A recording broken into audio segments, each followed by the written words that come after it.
barnaamijkan sidaad u jeedaan waa aqoonsi wadaarsigaas badqabka ku saabsan waxaa budigu ahaa doodaas ka dhalatay injineerada dhexdooda guide engineering groups kabacdi guddi hawl maalmeedka hawshan shaqadan isu xilsaaray si todobacnimo ah oo uu hormuud noogu ahaa guddoomiye noogu ahaa injineer maxamuud oo cabdulaahi iyo xubnaha kaloo injineer maxamed cigaal injineer aniga abuukara iyo injineer saacid daahir iyo injineer cabdulaahi cabdisalaam shanteena asbaa xoogaa bal waxaan isiri bal wakti gelinay inaan surveygii iyo arrimahan gadaal ka hadli doono insha allah iyo wixii ka soo baxay inaan idinla wadaago dulmad guudkii horta sida barnaamijka saan jecelahay wuxuu u qaybsan yahay waa 4 qaybood oo kooban muhiimadda badqabkan wax yar ka oranayaa kabacdina ereyada hadda wasiirkii hadda markuu naga tegay wasiirka dowladda federaalka wasiir yuusuf ereyga uu sheegayo oo ahaa osh iyo macnaheeda iyo muhiimadda ay leedahay safety-ga ayaan qeexidaas ereygaas ka bixin doonaa kabacdina xog ururintii baan idin wadaagi doonaa insha allah oo injineerada meesha goobta nagula jira iyo kuwa haddaan u suurtagelin ba ay nala wadaageen jawaabihii iyo kabacdi buugyarihii ka soo baxay xog ururintaas iyo wixii markaan isu geynay iyo aqoontii yarayadaan urursanay wixii nooga soo baxay haddii insha allah waqtigu noo misaabaxana dood kooban baan ka yeelan doonaa dhismuhu sidiisa waa dabiiciyan waa khatar joogto ah dhismahaas waa dhisma ahaa wasaaradda ra-iisul wasaaraha loo dhisay oo hadda ka hor mar aan tegey dhismada sidiisaba de khatartu korna waa kaa jirtaa oo waxbaa kaaga soo dhacaaya hoosna waxba dhib baa kaa soo gaarayo god baa ka qodan bidixda baawur baa ka socda ama dhagax baa waxaa kasoo faniinaya ama dabayl midigta sidoo kale marka waa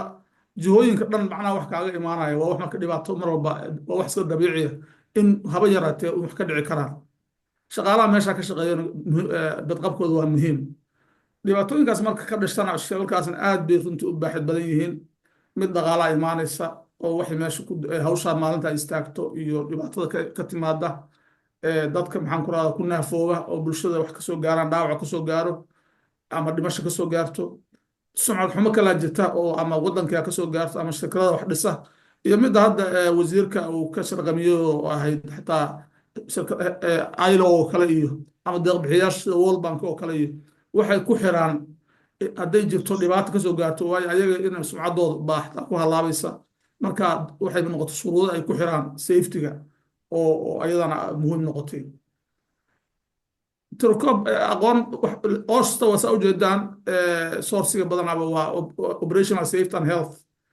ayaa la yidhahdaa ooshtaas oo wasiirkuna ka sharqabiyey xog ururin ay sameeyeen boqolkiiba 60 ka badan waxay u badan tahay oo 4taas qaabo oo shil waa u badan qofki inuu meel ka soo dhaco qofka in maxaan ku rahdaa walax ama shay uu ku dhaco qofka inuu koronto iyo wax la mid ah ay dhibaato kasoo gaarto ama inuu qofku meel laba shay dhexdooda kale laba dhagax dhexdooda ilaahay naga badbaadiye ku dhex dhaco dhismaha masuurada bidixda ka jirtaan masuurkaas xataa anaa qaaday ninka dhalinyarada ah halkaas saaran yahay iska dhaaf jaakad iyo wax kaloo qabo ma xataa fanaanad ma qabo kawa ma qabo sida hadda wasiirku sheegayay gacan ma qabo khatarta uu yeelan karo waad garan kartaa meesha uu saaran yahay masuurka ka hooseeya waa sidoo kale masuur aan qaaday jaranjaradaas meesha waxaa ka hooseysay boosaneera ka hooseysay dhismahan tegay oo kale waa saas u af bannaan yahay qofka hadday wax u sidbato uu sidbado godkaas ku dhaco dhibaatada waa dareemi kartaa waa waxyaalahaas marka iyo waxyaalo lamid ahoo arrimo badan oo xamar aan kusoo arkay asxaabtan saaxiibaan aan wadaagnay oo dhismaha ka shaqaynaysay kuwa hadda jira ilaa maantadan dhismayaal ka socda xamar iyo kismaayo meel walba ka socda waa hawl weli taagan ereyada qeexidda marka haddaan si guud degdega ku sameeyo ereyga wasiirku uu sheegayo oshta waa occupational safety and healthigaas waxay ku qeexaan waa maxaan ku rahdaa in ay tahay xeer loogu talagalay ka hortagga shilalka la xiriira dhaawaca iyo cudurrada ee goobta shaqada iyo sidoo kale dhiirigelinta badqabka shaqaalaha marka waaye loo sharci degsan waaye oo dhiirigelinta shaqaalahana lagu khasban yahay fulinteedana meeshii shaqa ka jirta dhismuhu hadda anagu tan dhismaha xoog saaray laakiin waa wax meelo badan taaban karta shilku marka wuxuu noqon karaa waa shilka marka la leeyahay waa in goobta shaqada wax ka dhacay inta shaqada lagu jiro kaasoo sababi kara dhimasho dhaawac jireed ama mid jiro ilaa waxaa dhici kara qofku inuu waxyaalo uu neefsado ama waxyaalo kale chemical u taabto oo cudurro ka qaado oo markaas dhaawac markaa uusan hore ka muuqanin marka wax shilka shaqada marka laga hadlayo shilka way koobaysaa ILO-ga International Level Organization-ka shuruucdeeda koobaysa dhaawacda marka wuxuu noqon karaa shilalkaas labo mid ah dhaawac culus waxaa lagu qeexaa inuu yahay shil shaqo oo sabab u noqday in qofka shaqaalahay uu shaqada ka maqnaado muddo ka badan 3 maalmood oo isku xigta waxaa kaloo jira dhaawac fudud waa marka haddii wixii ka yar 3 maalmood ayaa iyada dhaawac fudud la yihahdaa laakiin dhaawac waa dhaawac dhibkiisa iyo culayskiisa waa kala badan yahay waxaan ku faraxsanahay in hadda inuu wasiir maxamed baalmoon qofkii sheegay miyuu ahaa mise wasiir baasto baan filayaa wasiir baasto ahaa dad ka badan 20 ku dhinteen meel ka soo dhaceen marka dhibaatada ugu badan haysta waxay xog urursan ma nahayn laakiin waan ku bees garayn lahayn waxyaalahaasna way tusi lahayaan dhaawacyada iyo culayska dhibka ay leeyihiin inta haddaan kaga gudbo waxaan u gudbayaa marka annaga markii aanu aragnay arrimahaas iyo culayskaas jira ayaanu istusnay bal inaanu dhalinyaradii ama injineeradii waddanka ka shaqaynayay inaan wax ka raadino sida wax u jiraan xog markii la helo ayaa xal la helaa baa la yidhi bal horta xog inaan raadino sarveygaasaan bilownay sida guddoomiyuhu uu sheegayna bishii Sebtembar iyo Oktoobar baan ku guda jiray waddanka dhan baan ka gees baan u diray oo injineeradan la xiriiray markaas si guud baan ku samaynayo oo dhaqso ah anigoon detailska aan su'aalaha inta badan xitaa qaarkood aan iska soo koobay waqtiga oo kooban daraadiis injineeradaas waxay u badnaayeen qolo dhismaha baa ugu badnayd 70% dhismayaasha ka shaqeeyaan laakiin qolooyinka wadooyinka ku jira qolooyinka structural design-ka ku jira qolooyin xataa ka shaqeeya maxaan ku rahdaa health and safety ba xataa ku jira iskaba yaraadeen iyo tiro yaroo ahayd architect iyo marka ilaa 62 injineer baa noo soo jawaabtay oo soo buuxiyey surveyga waxayna ahaayeen gobollada dhan siday ugu badnaayeen Puntland baa u badnaatee Banaadir Jubbaland Somaliland koonfur galbeed Hirshabelle Galmudug macnaha dhammaantood xataa qaar ay leeyihiin waddanka waxaan wadamada dariska ama sida maxaan ku rahdaa kilalka oo kale ka dhow hadday dhismayaal ka shaqeeyaan oo kale iyo ilaa waddankii waa isku wada dhow yahay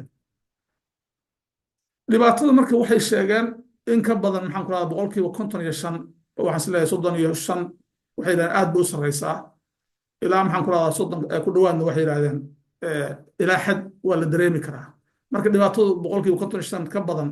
inay sheegayaan dhibaatooyin ka dhaca shilal ka dhaca shaqada ama dhinaca caafimaadka la xiriiraba inay aad u badan yihiin baa meeshaas ka muuqata aan weydiinay maxaa sabab keeni kara ama in horta jiraba sharci boqolkiiba in ka badan ku dhowaad 90 waxay yidhahdeen wax sharci ah oo health and safety regulation ma jiro goobta shaqada oo la raacaba mar hadduusan jirin ayadana waxaa su-aal ahayd maba jirtaa hay-ad ilaa hay-adda haddaysan sharci jirin hay-adna inaysan jiraynin ayadana waa wax la filan karo laakiin waa iska hubinayni oo waxaa laga yaabaa meel hay-ad la sameeyey laakiin sharcigii aysan haysan waxaan islahayn bal ayadana hadday kaalmadaas u baahan yihiin aad fiirisaan boqolkiiba 90 ayaguna waxay yidhahdeen ma jirto hay-ad qaabilsan hubinta badqabka marka waa ninba reerba oo yaa ku leh cid maxaan ku rahday hay-adna ma jirto sharci la raacana ma jiro marka waxaan bal meelaha ugu badan baan weydiinay oo badqabkaas laga maarmaanka ah agabyada oo kale iyo waxyaalaha tahsiilaadka dadku ay u baahan yihiin sida qalabka daryeelka koofiyadaha iyo kabaha adag iyo sidaa ujeedaan meesha u sarreyso kale waxay tilmaamaysaa in marmar bay qaar dhiraan waa sameeyaan cagaarka iyo buluugaba waa meelaha ugu badan amaba gashado indhaxir ama maxaan ku rahdaa gacmo gashi ama kaba adag baba jiraanba sidoo kale inaysan jirin maxaan ku rahdaa musqulo iyo meelo lagu nasiib midna ayadana ama maba samayn kara yirahdeen waa saa ujeedaan waa dhismayaasha Soomaaliya niman dadkiis guryooda xataa musqul lahayn in shirkadii loo sameeyana wayba adag tahay oo meeshaas nadaafad xumo ayadana inay ka jirto ay ka muuqataa tan jaranjarooyinka hadda wasiir baasto uu sheego kale meelaha laga soo dhacay dhibkaasna ayadana sidoo kale dadkuna waa tilmaameen inay gabi ahaan baynaysan jirin waxyaalahaas ama xargaha safety-ga ama waxyaalo khatarta yarayn kara inaysan jirinba qaarna waxay yidhahdeen jaranjarooyinkay u qaateen oo jaranjarooyinka waa la helaa marka inta badan waa sameynaa bay yidhahdeen oo inta waa jaallahan laakiin waa jaranjaro hal dabaaba laba daqa lagu koro laakiin wax meel ka sarreysa u baahan ama wax celiyo qofkaas khatartaas inaysan jirin ba iyadana meesha way ka muuqataa waxay kaloo noo sheegeen dadku inaysan jirinba haddaba iyadana ma jiraan hab ama qaab daryeel oo shaqaalo hadduu dhaawacmo oo boqolkiiba 40 ku dhowaad waxay yidhahdeen maba jiraan waxaas marka lagu daro boqolkiiba 20 oo yidhi maxaan ku rahdaa marmar ayaan samaynaa markaas waa boqolkiiba 60 baa kuu soo baxaysa inay halkaas dhibaato ka jirto waxaan kaloo weydiinay ma taa qaybta shaqadu meel xiran ma tahay oo ama dadka bannaanka ka soo gelahaya oo aan meesha ka shaqaynin oo kale iyo xayndaab inay leedahay oo meel xasiloon ay tahay sidoo kale ayadana waxay muujiyeen inaysan jirinin xasilooni iyo maxaan ku rahaa xayndaab uusan jirinin tan korontadoo kale aadba waa midda ugu badan lama sameeyaba gebi ahaanba boqolkiiba 30 waxay yidhahdeen lama sameeyo boqolkiiba 25 waxay yidhahdeen iyaduna marmar baa la sameeyaa marka iyaduna dhibaatadu halkaasay ku badan tahay su-aasha kaloo aan weydiina waxay ahayd injineerada oo goobta ka shaqeeya haddii dhismaha uu ka dhaco shil dhaawac ama dhimasho yaa mas-uuliyadda qaada waxaa cajiib ahayd in maxaan ku rahdaa dad ka badan boqolkiiba 55 ay yidhahdeen horta boqolkiiba 25 waxay yidhahdeen qofka asagaa soo qaba dhibka soo gaara waa jaallaha qaybtaas dhexe boqolkiiba 30 waxay yidhahdeen qaab kala loo xaliyaa waa midda qaabkan qabaliga baan isleenahay odayaal baa meeshaas ka odayeeya taas marka waxay tusaysaa mas-uuliyad darrada meesha ka muuqata ama doorka ka maqan oo dowladdii meesha ka maqantay ama shirkadihii iyo mulkiilayaashu kale waaba ugu hooseeyaanba shirkadihiina ayagu nafkooda boqolkiiba 30 baa iyo waxa inay mas-uuliyaddas qaataan laakiin sida ay noo sheegeen injineeradu jawaabahooda waxaa laga yaabaa hay-adaha aan dowliga ahayn masaariicda ay fulinayaan ama hay-adaha NGO-yada qaarkood markii loo sameynayo oo u baahan shuruudahaas oo kale iyo inay shirkadda ku xujeeyaan inay dhaawac iyo waxaas wax ka qabtaan baa laga yaabaa laakiin haddee waa su-aashaan markii la weydiiyey maxaan ku rahdaa yaa mas-uuliyadda inay qaado haddii maxaan ku rahdaa caafimaadka hirgelinta sharciga badqabka yaa mas-uuliyadda inuu lahaaday ay tahay dadkii fahamka waxaan islahayn bal fahamka aad fiirisaan dadkii badida waxay ku leeyihiin waa in shirkadda wax dhisaysaa maxaan ku rahdaa sharciga badqabka qaarna waxay ku leeyihiin waa dowladdu waxay saaran tahay hawshaas hataa qofna wuxuu dad waxay ku leeyihiin laba xoogaa percentage yar qofka madaxda waa shaqaalaha mulkiilaha waa iska yar yihiin laakiin waxaa muuqata kolleyba inay tahay hawl isku tuurtuuraayo hadda mas-uuliyaddeeda aan la garanaynin hirgelinta sharciga badqabka hadduu jiri lahaa ama la sameeyo su-aalaha waa soo kooban yihiin marka waxaan malaynaysaa su-aalaha labaa meeshaan ka dhiman su-aashaan tiiban waxaan si kale qaab kale u weydiino waxaan weydiinay dadka khatarta u weyn bal sharciga badqabka inaysan jirin iyo khatarta maxaan ku rahdaa inay bal noo calaamadeeyaan inta uu leegyahay ku qiyaasayaan sidaa ujeedaan boqolkiiba 40 dad ka badan jawaabihii ayay waxay leeyihiin aad bay maxaan ku khatarta u weynta boqolkiiba 20 kale waxay leeyihiin khatartu waa ilaa 4 averageka wuxuu noqon lahaa 2 iyo barnaamij 3 markaa sida aad u jeedaan statistic ahaan dadku waxay u badan yihiin boqolkiiba 60 iyo wax la jiro inay leeyihiin khatartu waa badanta ama khatartu waa meel u sarreysay taaganta su-aasha ugu dambeyso dhinacaas la xiriirtay statistical numberka waxay ahayd khatarta la xiriirta badqabka caafimaadka shaqaalaha goobta dhismiha waxaa loo sababeyn karaa marka sabab badan baa loo sababeyn karaa sharciga badqabka waa isla garanay waa boqolkiiba 40 waan jirin hay-ad fulin waan jirin ayadana boqolkiiba 35 ama 40 ku dhowaad dayac baa jiladkooda injineerada iyo dadka ka imaanaya aqoonta dadka wax dhisa dadka arrimaha badqabka caafimaadka shaqaalaha oo aad u hooseysa macnaha awareness ma jirto qalabka badqabka iyo badbaadada shaqaalaha aan jirinin oo tayadiisu ama hooseyso haddii la isku darana qaarkoodna waa xidhan waa la sugeyn karaa waa isqaadanaysaa marka commenti ayaashan waa si degdegaan ku gudbaya laakiin hal mid bay ka wada midaysan yihiin waa inaysan jirinin sharci iyo badqab oo uusan jirinin hay-adna inaysan jirinin laakiin tafaasi aad ba waxaan ugu mahadnaqaynaa injineerada waqtiga ay geliyeen jawaabaha waafiga ayna siiyeen oo runtii wax koobahaya dhibaatada culayska intay leeg tahay muujinaysa إن شاء الله دي مكان مداح وزيرة يعني لو ذاك presentation كان ويأكد دوران أخبار تاني information كان عن ماشان قصور النوردن sida hadda president qofka number 4 oo kale wuxuu ku jawaabay goobta dhismaha intooda u badan lama tixgeliyo badqabka goobta iyo qof kale waayo goobta haddaan laga taxadarin ama godad ay leedahay ama meelo khatar ay leedahay qofkiina taxadarkiisa aan laga taxadarin waa dhibaato isbiirsatay sharci lagula xisaabtamo ma jiro dayacnu meeshaas ka imaanaya dowladdana inay ka howlgasho waa taladaas waa lasoo wada jeedinayay meeshaan ayaduna si fiican bay faahfaahin badan bay ka bixiyeen dadku injineerada noo soo jawaabay sida hay-adaha dowladda iyo kambaniyada iyo xirfadlayaasha iyo mas-uuliyaddan ay lafkooda uga gaabiyeen uusan maxaan ku rahdaa aysan isu saarin mas-uuliyaddaas injineerka xataa wuxuu noo sheegay inuu asaga usbuuci lasoo dhaafay ula kulmayba 2 qof oo shaqaalo dhaawac ah markuu weydiiyey sababta dhaawacana waxay u sheegeen inay shub waqti dheer qaatay ay shubayeen mashaariicda marka waa daal qofka maskaxda haddii su daasho jirkiisuna daalo shil inuu dhacayo waa lagama maarmaan waa wax aan maxaan ku rahdaa waa wax la filan karo inay dhacdo midda kale shaqaaluhu ma helaan biyo cabaan iyo wax nadiif iyo waxyaalaha cudurrada keenaysa xataa meeshaan in fuquuq iyo inuu jiro waxyaalahaas dee waa arrimo kale gelaysaa shaqaalaha sinaanta shaqaalaha iyo bay gelaysaa laakiin waa tilmaamaa la bixinayo iyo in la helay aad ka shaqaysa sidaan sheegaba iyo qalab dhammaystiran meeshaan sidoo kale intoo kale jawaabihii lamida bixinayaan iyo injineeradu ay ka hadlayaan sida culayska uu meeshaas ugu jiro oo physically maxaan ku rahdaa hadda shaqaalaha waxaa ugu badan kuwa la xiriira jirka xaggiisa shil baa ka soo gaara meel siibasho ah inuu ka siibto walxa maxaan ku rahdaa aflaho meel iska soo taagan masaabiira musawirada macnaha aan tusayo kale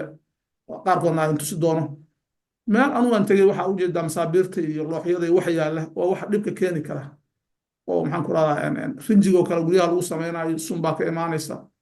marka waa hawlahaas ayaduna waa hawla ay muujiyaan injineeradu inay meesha ka jirto meeshan xataa inaan soo gafay malanaya mid aad iyo aad xataa u ahayd muhiim u ahayd oo injineeradu ay noo tilmaameen ciladaha ka jiri kara markii dadku xataa in biyaha oo kale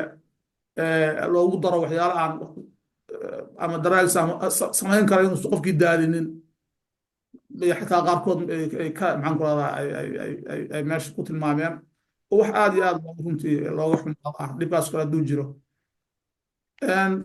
commentiga adigu haddaan intaan kusoo koobo oo kan ugu dambeeyo kale marka xoojinta dowladda doorkeeda iyo badqabka shaqaalaha waa midda ugu muhiimsan midda kale meeshaan waxay sheegeen dadku dee waa sida uu sheegay waxaan mana wasiirada midkooda qof joornaad ku shaqaynaya bariiska iska raadsanaya qofna mustaqbalkiisa dheer kama fikiraayo caamisiin ma jiraan marka waa dhibkaas jira marka engineerska kan intaasaan kaga gudbayaa detailskaas maxaan ku rahdaa laakiin waa runtii indhaha noo furay wax badanna waa tuunsanayn laakiin injineeradii waxaan hawshaan arkay indhahooda ku arkay ayaa hawshaas nala wadaagay waxaana waa gees ka gees waddanka injineerada jawaabta ayna siinayaan haddaan usoo gudba hadda buugga badqabka aan isleeyahay wuu ka soo baxay waayo waa markii aanu hawshii diyaarinay oo aanu istusnay dhibkaas surveygii jawaabihii noo soo baxeen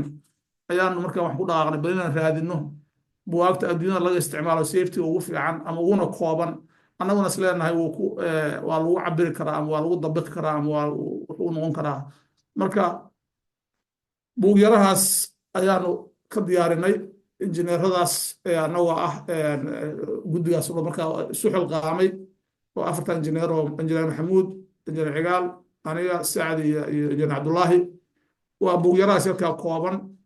oo runtii daan isleeyahay haddii marka la daabaco kolay dama ba arku doontaana waa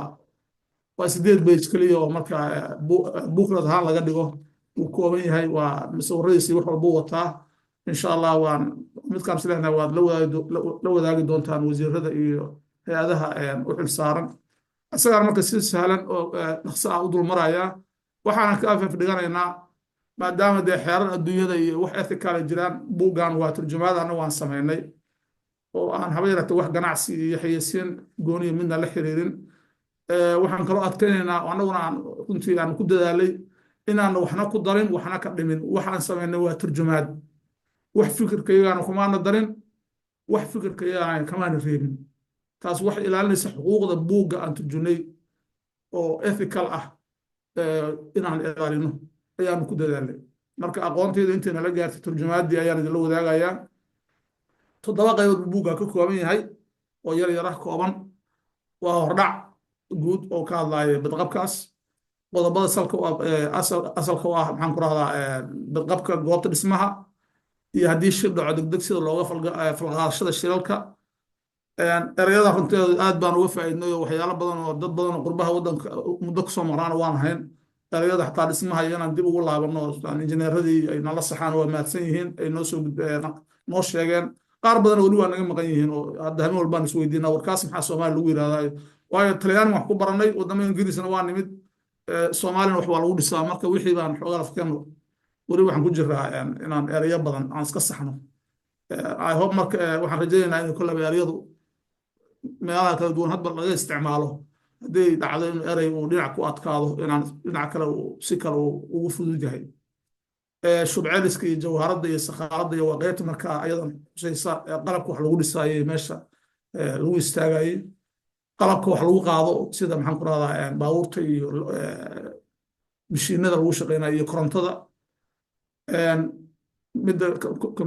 qodobka lixaad waxaa waaye badqabka goobta shaqo iyo ka hortagga dabka wixii la xiriira kan u dambeeyo ah qofka badqabkiisa qalabkan b la yirahdo maxaan ku rahdaa protection equipment qalabkan jirka la gashado oo BPE-ga iyo habka fayadhowrka nadaafadda la xiriira marka haddaan sidaas si gudaha degdeg u galo dul maro waa erey guud oo macnaha ka hadlaysa shilalka in goobta dhismuhu laga hortegi karo lana yarayn karo haddii feejignaan loo tixraaco waana wax waajib ku ah shirkadda dhismaha inay raacaan shuruucdaas iyo xeerarka badqabka ee dalka si loo ilaaliyo badqabka iyo caafimaadka shaqaalaha waana meesha mas-uuliyadda dowladdu inay kasoo gelaysa inay ku dul joogtaysayso buug yarahaasaan markaan idin tusay ayaa iftiiminaya arrimahaas dhan oo injineeradu ay soo diyaariyeen waa qaybta hordhaca qodobka saldhigga u ah nadaafadda goobta dhismaha goobta haddaysan nadaafad ahayn sida hadda dhismahaas masuulka midagta ka muuqdo oo kale oo ay maxaan ku rahdaa loox iyo bir iyo jab iyo maxaan ku rahdaa musbaar ay dhooban yihiin waa dhibkaada ka imaan karo haddii wax dab dhalin kara ay yaalaan meeshaas dhib baa ka imaan kara marka nadaafadda goobta qayb badan bay ka cayaartaa waa wax maxaan ku rahdaa muhiimadeeda leh tan kaloo maxaan ku rahdaa tallaabooyinka la qaado markii maxaan ku rahdaa u baahan in la sameeyo markii oo badqabka la xiriira waa mid guud matoorada in la iska hubiyo marka la daaraayo maxaan ku rahdaa la isticmaalin korontada ama dhulka lagu jeedinin in dhulka maxaan ku rahdaa isticmaalka qalabka korontada kale inuu leeyahay mareegyo gooyo korontada isxiri kara haddii koronto ka dhacdo waayo korontada saa idin sheegay waxay ka mid tahay qaybaha ugu badan marka waa si guud taas iyo badqabka maxaan ku rahdaa qalabka qofka uu gashanayo protective personal protective equipment wax la yidhahdo BPE waa iyadana si guud oo tafaafsiran xoogaa wax yar kadib aan insha allah ka dhigi doono iyo waxaa kaloo jira waa in horjooga uu ka jiraa badanaaba qaybta u qaabilsan badbaada iyo badqabka dhismo kasta waa inuu yeeshaa qof safetyga lagala xisaabtamo oo ama la wargelin karo ama wixii dhaca wax ka qaban kara ama report ka dhiibi kara waa inuu jiraa dhismayaasha sidoodaba markii dhibdhaco waa degdega sida looga falgalo in la yaqaano marinada ka fakashada khatartoo kale haddii dab dhaco ama shil dhaco qayla dhaanta meelaha alarmiga nambarada la yeerinayay meesha lagu kulmayo shaqaalaha waa in meel loo sameeyaa meesha markii qof dhaawac u gaaray sidee maxaan ku rahdaa loola tacaalaya markii dab dhaco sidee goobta shaqada wax looga maxaan ku rahdaa looga howlgalayaa iyo taleefanada degdega arrimaha la xiriiro oo dhan ayadan qodobkaas baa ka hadlaya oo aan ka diyaarinay oo buugga ku jirta middaa waa midda shubceliska iyo jawharadda ama sakhaaladda qofku sida u yaqaano labadaas ay haddaan bartay lafkay hore umaana iyo xayndaabka oo muhiim ah marka waxaa qasaba in baashaan bidixda baashaan shubceliyahoo kale marka la sameynayo inuu maxaan ku rahdaa qof la raacay maxaan ku rahdaa naqshadda iyo wixii loogu talagalay sidoo kale jawharadda hoose waa midaan sakhaaladda inay maxaan ku rahdaa iyadan sidoo kale ay leedahay kaabad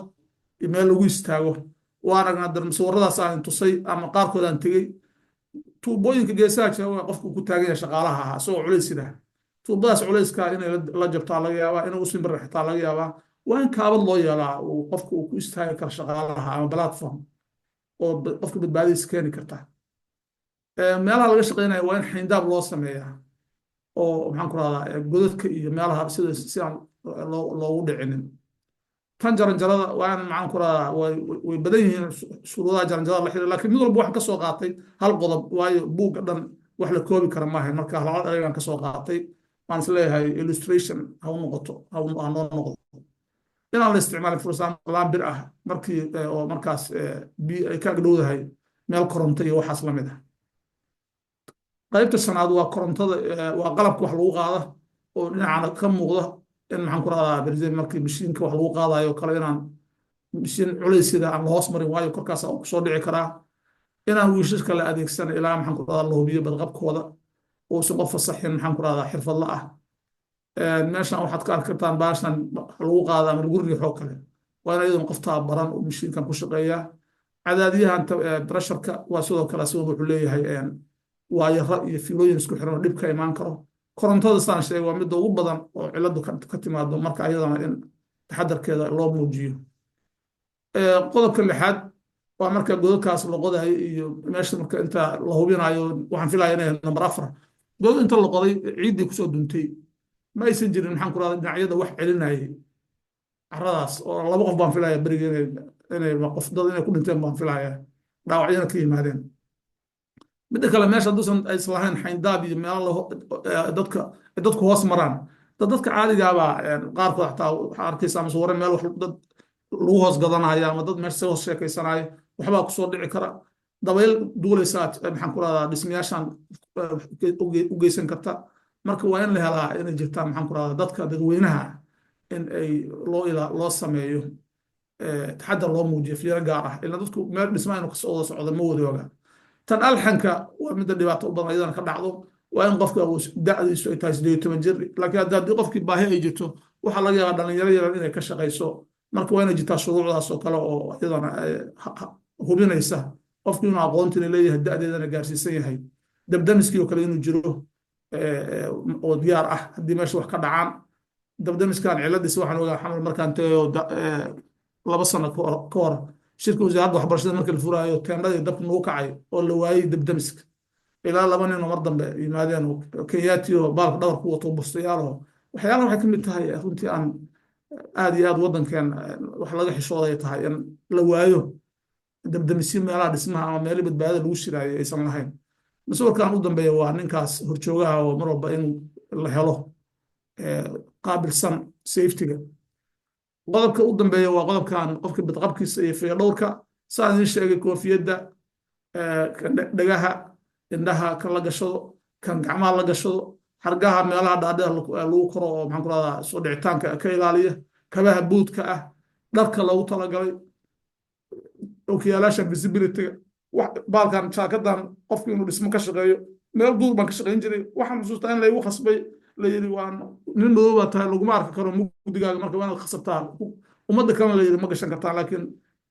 muhiimaddu waxay in safety-ga laga fikirayo marka safety-ga in la ogaado qofka meesha ka shaqeynaya inuu qabo dharkaas visible-ka ah si baabuur ama mashiin ama wax aysan ugu dhicin oo kale. qofka hadduu wax qaadayo inuu ka taxadaro inaan wax culays uusan qaadin waxyaala cudurrada ugu badan dadka ama dhabarka xanuunkaas ama mudda ku imaanayso waa awoodaysan lahay inay qaadaan. waxaan hadday dhacaanna waa inay jirtaa kaalmo degdeg ah meel loogu fidin karo oo dhaawacaas haddii lala tacaali karo iyo nadaafadda oo kale oo hadda la ogaan wixii aan weyn covid-kii oo kale wixii ka dhacay oo kale iyo sidii mar walba nadaafadda muhiim u tahay qof maanta dhan ka shaqaynayay waxyaala kimikaal iyo rinji iyo hadduu inta waxaas ama cunto afkiisa geliyo ama gurigiisa la aado ama isagoon iska dhaqinin wixii buu gudbin karaa. iyo nambarada gurmadka oo degdeg ah in la sameeyo oo ay ayaguna dhegeysan yihiin. marka saa idin sheegay waxaas dhan buugyarahaasi ku diyaarsan yihiin laakiin waa hadda waan soo koobay. waxaan is leeyahay 2 su'aalood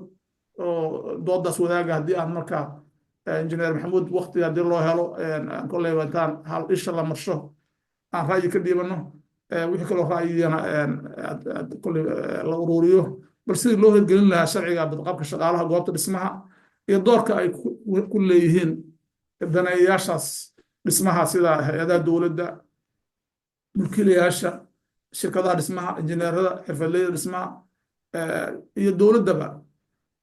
iyo sida wacyigelintaas arrimahaas looga qayb qaadan lahaa. marka iyo shaqaalaha laftoodaba iyo shaqaalaha laftirkoodaba ha. marka aniga halkaas iga eg tahay waxaad iigu celisaa labadii su-aalood inoo saar.